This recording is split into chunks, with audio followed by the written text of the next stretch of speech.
Welcome to Picks for tonight's Week 4 college football preview. We had an awesome Week 3 filled with amazing highlights, upsets, and heartbreaking finishes.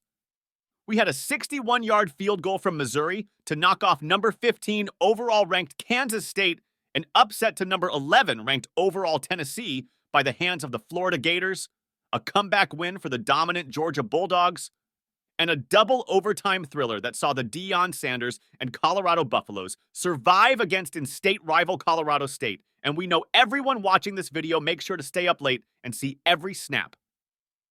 Well, we're about ready for Week 4 of college football to start, and we couldn't be more excited. We have some of the biggest and best games so far from this season's slate, and we're here to help you get ready. We'll be highlighting a few of our favorite games this weekend, but if you want to see all our picks and predictions, head over to picksfortonight.com, where you can find picks from our computer model for every single game this weekend.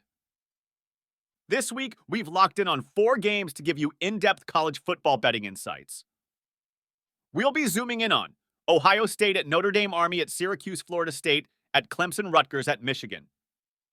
For each game, we'll get you up to speed on how each team has been playing, how they match up against their opponent, the odds, lines, and spreads you need to know, and then picks and predictions from our team of experts and our computer model. Stay tuned for each game, and remember to smash that like and subscribe button to get more college football picks and predictions in the future. All right, let's jump into our first game of the week, Ohio State at Notre Dame. The Ohio State Buckeyes completely annihilated the Western Kentucky Hilltoppers last Saturday, 63-10. The score suggests the game wasn't particularly competitive, but the stats and individual performances on both sides of the ball suggest the Buckeyes took a big step forward. Under center, Kyle McCord was incredibly efficient, completing 19 of 23 passes for 318 yards and 3 touchdowns. He connected on a couple of really long throws and routinely hit receivers in perfect rhythm. It wasn't a flawless performance from McCord, but it was darn close. Marvin Harrison Jr. ended the day with 5 catches for 126 yards and a touchdown, while Emeka Egbuka caught 4 passes for 57 yards and 2 scores. On defense, the Buckeyes recorded 8 tackles for loss, 6 pass breakups, forced 3 fumbles, intercepted 2 passes, and scored 2 touchdowns. Defensive tackle Tylik Williams ripped a ball away from a pile of players in the end zone to earn his first career touchdown, while freshman cornerback Jermaine Matthews Jr. jumped a route and brought an interception 58 yards back for a house call as well. Overall, Ohio State needed that kind of performance as they get ready to head to South Bend this weekend. This will be the first real test for Ohio State this season. They have stacked their schedule to be fairly light in terms of competition early this year, facing off against a murderer's row of Indiana, Youngstown State, and Western Kentucky. This game will also be their first road test in a hostile environment as they travel to South Bend, Indiana to take on Notre Dame. We have some big questions for the Buckeyes this weekend.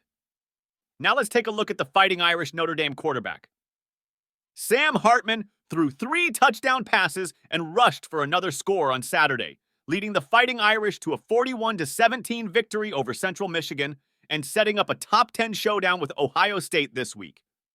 Hartman's performance was typically efficient, completing 21 of 26 passes for 330 yards and 3 touchdowns. He also rushed for 10 yards and a touchdown. Running back Audric Estime also had a big day for Notre Dame, rushing for 176 yards and a touchdown. Notre Dame outgained Central Michigan 578 yards to 268 yards, and outscored the Chippewas 20-3 in the second half after leading 21-14 at halftime. Hartman's performance was a positive sign for the Fighting Irish heading into their showdown with Ohio State.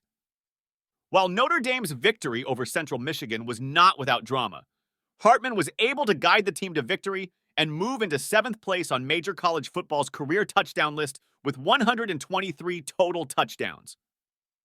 Hartman passed Aaron Murray of Georgia and Ty Detmer of BYU, and is now tied with Oklahoma's Landry Jones at number 7 all-time. There are a ton of questions swirling as the Fighting Irish will have their toughest game yet when they host Ohio State this weekend on Saturday night. We will be backing Notre Dame Fighting Irish and taking the 3 points against the spread, even though we think Notre Dame can win outright on the money line. Ohio State has not been tested at all this season and will be headed to an extremely hostile environment in South Bend, Indiana. The Buckeyes' offense has not looked nearly as explosive as it has in the past few years under head coach Ryan Day. And Ohio State struggled a few times against inferior opponents in Indiana and Youngstown State. When they travel to Notre Dame, they will face a defensive-minded head coach and a stadium full of crazy people scheming against them. Notre Dame, on the other hand, has played a few legitimate teams and even traveled to play North Carolina State on the road. The Fighting Irish have the better quarterback, the home field advantage, and 3 points to support them. Would we feel better if we were getting a few extra points here? Yes, but overall, we think this is a great spot for the Fighting Irish. Now let's break down the lines and see our best bets for the game. The point spread in this game has Notre Dame as the home dog, getting 3 points, and the over-under sits at 55 points. Our computer is backing the road favorites and believes that Ohio State will win this game by 4 total points. Our experts believe that the home dog will cover here and may even win outright. With a computer-simulated score of 25, 29, our computer model believes there will be 54 total points in this game and thinks you should bet the under. All right, now let's jump into our second game of the week, Army versus Syracuse. We will get started taking a look at the Army Black Knights. Army's visit to UTSA was eventful for a few reasons. Mainly, the Black Knights made big strides offensively in an upset over the back-to-back Conference USA champions. This looks great on paper for the Black Knights, but overall, the Roadrunners are not the same championship team they have been in the past 2 years, and they were left without their starting quarterback for this game. The Roadrunners' normal starting quarterback was a late scratch in this game. He was in a walking boot on the sidelines during the contest, so we have to take this game with a grain of salt. Army's passing attack last week looked different from anything we've seen from Army in decades. This week, they went back to more rushing plays, but their situation was better for it. The Black Knights dominated the time of possession in this game with 44 minutes on offense. 254 yards on the ground and 144 yards through the air, which is almost unheard of from a military academy. The Black Knights' defense was really clicking in this game. Against Army's stout defense, the Roadrunners just could not get it done in the second half of this contest. 4 of their 6 offensive drives in the second half ended in either punts or a turnover on downs. Can Army's play style work against Power 5 opponent in Syracuse? Will the Black Knights be able to convert on 4th and short as they have week after week this season? And most importantly, will their defense be able to get off the field quickly against a high-powered offense next? Let's jump into the Syracuse Orange, who are 3-0 this season and putting together a great year. Last week was their first test against a Power 5 opponent when they played Purdue on the road under the lights. The Orange took control early with a 4th down stop, followed by an early touchdown, and quieted the crowd en route to a 35-20 victory. This ACC versus Big Ten matchup was a battle of the run game, but the run came more from quarterbacks than running backs. Syracuse quarterback Garrett Schrader finished with a career-high record of 4 rushing touchdowns and had more rushing yards than all of Purdue's backs combined. The one area Syracuse was exposed last night was in the passing game. There was a clear lack of connection between Schrader and his receivers. Syracuse's coach said it was their first night game of the season. And as a receiver, the challenge of having a different backdrop of the night sky and not the usual white dome when Syracuse is at home can be challenging. The Orange will need to have their passing attack in order to take on the Army Black Knights. Syracuse's defense came into this matchup only giving up 3.5 points per game, and they showed how they can compete and win in high-pressure situations. There were multiple times Purdue knocked on the door and gained momentum, bringing the score within 1 touchdown. But Syracuse's defense stood strong. The Orange will need their defense pumping this weekend to cover the 13.5-point spread they are facing against Army. Now that we are talking about spreads, let's jump into our betting prediction. The odds makers have set this game and list Syracuse as a 13.5-point favorite against the Army Black Knights. The over-under line is set at 52.5 points. Our team of experts is diving deep into this game and feels fairly confident with their bet on Syracuse minus 13.5 points. Syracuse is undefeated against the spread so far this season, covering 3 games as the favorite. Their offense is really fighting, and their defense has been very formidable. Army has a new-look offense and is now playing a majority out of the shotgun, which is crazy for a military academy. The Black Knights have been a tough task for many teams the past few years, and their head coach just got a fat new contract. But Syracuse may just be too much for them this weekend. Our computer model, on the other hand, is extremely high on Army this season and not only thinks they easily cover the spread in this game, but thinks they win outright. Our experts think the computer has gone haywire, but who knows, the data may point towards the Black Knights. When it comes to the point total, our experts and computer model are on the same page. Our experts believe both these teams will be running the ball heavily, and the total will go under here. While our computer model agrees that the total will come close, but ultimately will go under. Next up, we have a big-time ACC matchup between Clemson and Florida State. Both teams were expected to be contenders for the league title, but one side is already at 1 loss and hoping to avoid falling to 500. Let's take a deep dive into Clemson football. Clemson dropped a surprise 28-7 decision to Duke in the season opener and is still looking for the right offensive combination as they defend their ACC championship. Last week, Clemson dominated Florida Atlantic 48-14.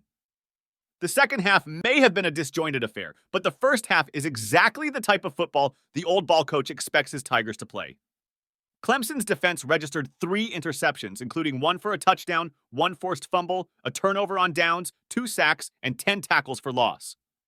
On offense, Clemson produced 367 total yards and did not allow any sacks for the first time this season, marking the 38th consecutive game that Clemson has won when not allowing a sack.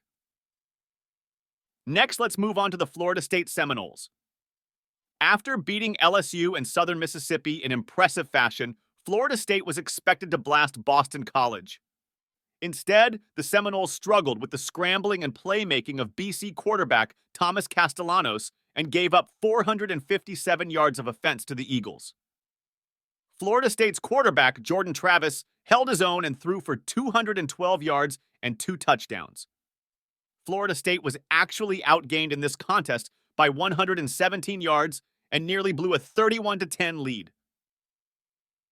If not for 18 penalties by Boston College, FSU loses this game. It seems that Florida State may have sipped too much of their own Kool-Aid in this game.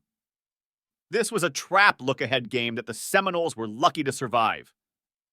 Jordan Travis appeared to bypass open short passes in favor of taking deep shots repeatedly, and the FSU offense suffered as a result. The books have all the odds, lines, and spreads set, and Florida State enters the game as a road favorite by 2 points. When it comes to point totals, the over-under line is set at 55 points. Outside observers might be favoring Florida State in this matchup, but recent history favors the Tigers. Clemson has won the last 7 matchups and hasn't fallen to the Seminoles since 2014. A Seminoles win would be a long time coming. But even though they're favored, Clemson will surely have its say in the matter before Florida State rolls through Death Valley for a win. Our experts are weighing in and taking Florida State -2 on the road this weekend. They believe that Florida State was punched in the face, survived, and now will be able to focus and attack a shaky Clemson Tigers team. The experts may think one thing, but the computer model thinks another. The model is backing Clemson this weekend and thinks they easily cover the 2 spread in this matchup. The model likes how Clemson has bounced back after a Week 1 loss and believes Florida State may have overextended themselves early this season. Looking at the point total of over under 55 points, our experts think this game gets close but goes under. Clemson hasn't had the firepower against above-average defenses this season, and they won't see the end zone much in this game.